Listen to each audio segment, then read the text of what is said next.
बच्चों, आज उसी पाठ के आगे मैं शंकर प्रसाद उनकी जो श्रद्धा मन शीर्षक दिया हुआ है तो कामायनी से संकलित किया गया है, उसी विषय में जहाँ तक कल हुआ था उसके आगे आज हम जानकारी प्रदान करेंगे। अब श्रद्धा और मन, हमने आपको बताया था कि श्रद्धा जो है सनातन नारी का प्रतीक है और मन सनातन पुरुष का प्रतीक है। दोनों अत्यंत सुंदर हैं। इस सृष्टि के विनाश के पश्चात सृष्टि के सृजन के लिए दो ही लोग बचे थे, मन और श्रद्धा। श्रद्धा गंधर्व राजकुमारी है, अपने माता पिता की एकलौती संतान। तो उसी के आगे देखें आप, एक झटका सा लगा सहर्ष निरखने लगे लुटे से कौन।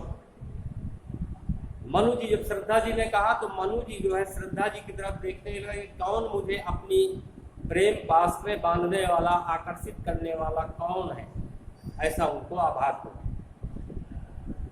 गा रहा ये सुंदर संगीत, कुतूहल रह न सका फिर मौन। ये सुंदर संगीत के रूप में जो प्रस्तुति कर रहा है वो कौन है। एक बात हमने आपको कल अवगत कराई थी कि जब हम कोई हमारा खास होता है उसकी बुराई भी हमको अच्छाई के रूप में तब्दील हो जाती है। कोई दोष है, उस दोष को हम दोष न समझकर उसकी अच्छाई समझ लेते। इसी तरह जब हमसे किसी से वैमनस्यता हो जाती है, थोड़ी सी खटास पैदा हो जाती है, उसकी एक अच्छाई जो है वो बुराई के रूप में परिवर्तित हो जाती है। तो अब एक दूसरे के प्रति आकर्षित होना ये प्राकृतिक चीज है। तो अब केवल दो ही हैं। तो जो श्रद्धा जी कुछ कह रही हैं तो मनु जी समझ रहे हैं कि कोई मुझे संगीत सुनाई दे रहा है, संगीत की आवाज आ रही। कुतूहल सह रह न सका फिर मौन। उनके अंदर कौतूहल उत्पन्न हो गया, जानने की इच्छा कि कौन है। और देखा वो सुंदर दृश्य, जब अपने सिर को उठा करके अपने नेत्रों से देखा सामने तो दृश्य में क्या दिखाई पड़ा। नयन का इंद्रजाल अभिराम, जिसने अपने एक निगाह के द्वारा अपने बस में कर लिया, मैं उसके वशीभूत हो गया हूं। ये मनु जी ने अनुभव किया। अभिराम माने होता है सुंदर, कल बताया था हमने आपको। कुसुम वैभव से लता समान, चंद्रिका से लिपटा घनश्याम। कुसुम कहते हैं पुष्प को, जैसे फूलों से लिपटी हुई कोई लता है, कोई लता है उसमें रंग बिरंगे तमाम प्रकार के फूल खिले हुए हैं, तो लता अत्यंत शोभायमान लगती है।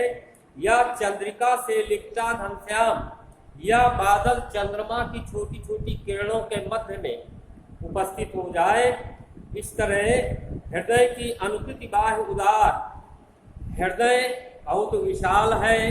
क्या हृदय की बात है ये तो स्पष्ट नहीं हो रही, लेकिन बाह्य रूप से इनका जो हृदय है उदार दिखाई पड़ता है। एक लंबी काया उन्मुक्त, श्रद्धा जी की जो लंबाई है वो ठीक है।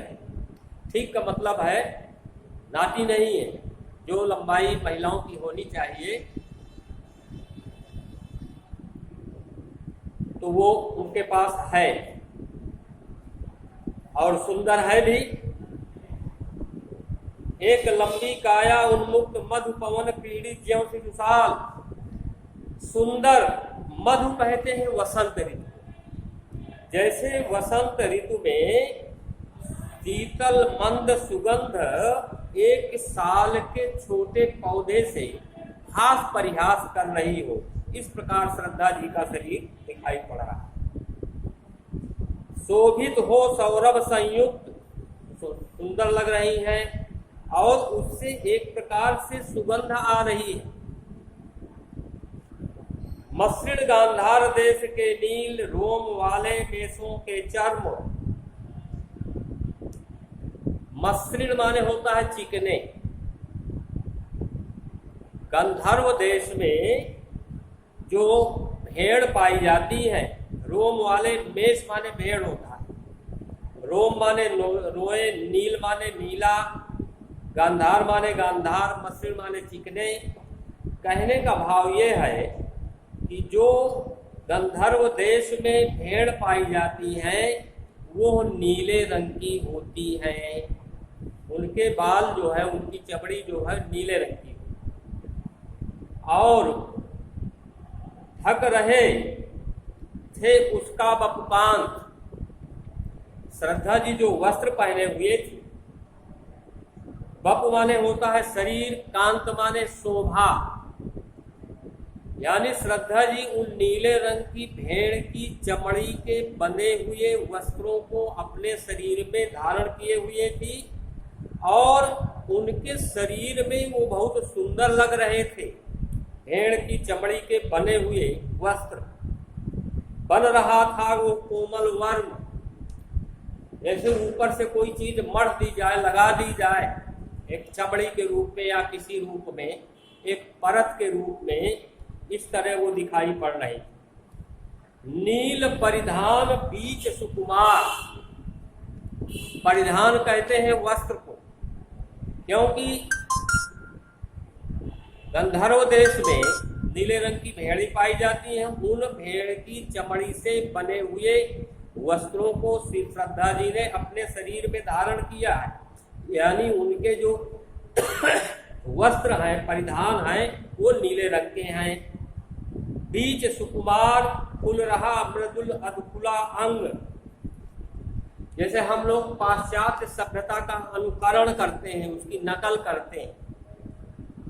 तो अब ये फतेहपुर तो बहुत छोटा सा शहर है, फिर भी जो बड़ी फैमिली के लोग हैं उनके पहनावे को देखें आप, क्योंकि भारत की ऐसी संस्कृति रही है प्राचीन समय से। महिलाओं के लिए साड़ी, ब्लाउज, पेटीकोट और सिर ढकना, पुरुषों के लिए धोती, कुर्ता, गमछा, शिखा यानी चोटी और मस्तक में तिलक लगा हुआ। तो आजकल हम लोगों ने पाश्चात्य सभ्यताओं का अनुकरण किया। उसी विषय में प्रसाद जी ने थोड़ा सा कमेंट किया है कि नील परिधान बीच सुकुमार फुल रहा मृदुल अधकुला अंग। मृदुल माने कोमल, शरीर में कुछ ऐसे अंग होते हैं जो कोमल होते हैं, मुलायम होते हैं।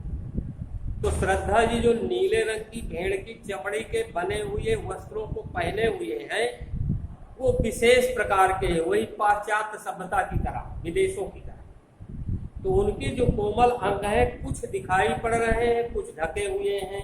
कहने का भाव ये, फुल रहा मृदुल अधकुला अंग, खिला हो ज्यों बिजली का फूल, मेघवन बीच गुलाबी रंग। जैसे आप वर्षा ऋतु में देखते हैं जब काले घने बादल खूब छाए रहते हैं, पानी बरसता है, बिजली चमकती है और अंधेरा रहता है, उस समय कभी कभी बिजली चमक जाती है। उसी जैसे प्रसाद जी कहते हैं जैसे बिजली का फूल, बिजली का चमकना, बिजली का फूल। मेघवन बीच गुलाबी रंग, बादलों के बीच में गुलाबी रंग का बिजली का फूल जैसे दिखाई पड़ता है, उसी तरह श्रद्धा जी जो वस्त्र पहने हुए हैं शरीर में, उसके बीच में कोमल अंग बिजली के फूल की तरह कभी कभी दिखाई पड़ता है।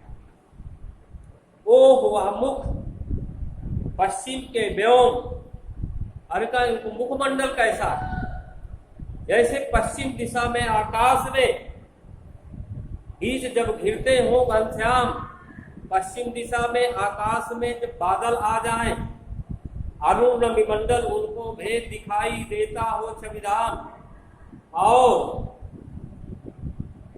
सूर्य जो है वो उस बादलों को भेद कर अपने किरणों के माध्यम से सुंदर दिखाई पड़ता है।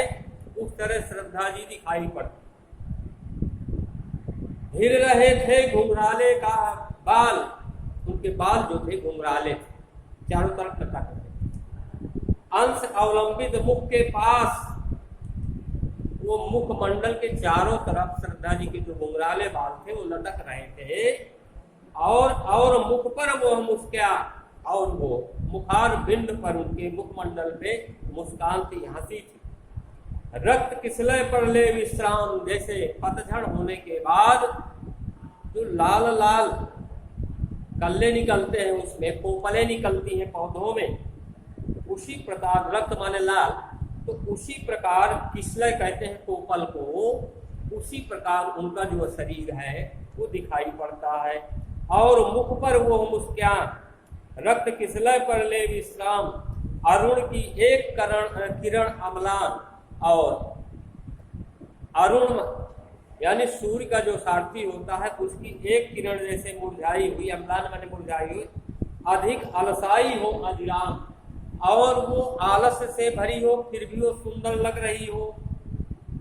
कहा मनु ने नवधरणी बीच, बना जीवन रहस्य निरूपाय। मनु जी ने श्रद्धा से कहा, ये आकाश और पृथ्वी के बीच में इस जीवन में कुछ चल नहीं रहा, उपाय नहीं समझ में आ रहा, एक उल्का सा जलता रहा, एक उल्का जो पिंड होता है तो उसी प्रकार वो आकाश मंडल में जैसे घूमता है, तो मैं इसी भूमंडल पर घूम रहा हूँ उल्का पिंड की तरह। ये मनु जी ने जो है कहा। इसके आगे बच्चों कल फिर हम इसी के आगे चर्चा करेंगे। तब तक के लिए धन्यवाद।